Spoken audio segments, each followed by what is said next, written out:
Welcome to my YouTube channel.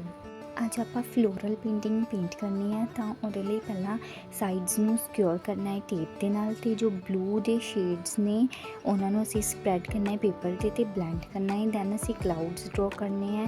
ਫਿਰ grass ਡਰੋ ਕਰਨ ਦੇ ਲਈ ਇੱਕ ਫਲਫੀ ਬਰਸ਼ ਯੂਜ਼ ਕਰਨਾ ਹੈ ਜਿਹੜਾ ਕਿ ਜ਼ਿਆਦਾ ਵੈਟ ਨਹੀਂ ਹੋਣਾ ਚਾਹੀਦਾ।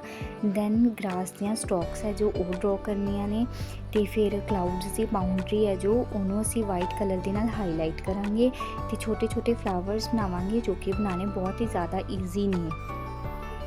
ਦੈਨ ਆਪਾਂ ਫਲਾਵਰਸ ਦੇ ਵਿੱਚ ਲਾਈਟ ਸ਼ੇਡਿੰਗ ਦੇ ਸਕਦੇ ਹਾਂ ਜਿਹਦੇ ਨਾਲ ਕਿ ਇਹ ਹੋਰ ਵੀ ਜ਼ਿਆਦਾ ਸੋਹਣੇ ਲੱਗਣਗੇ।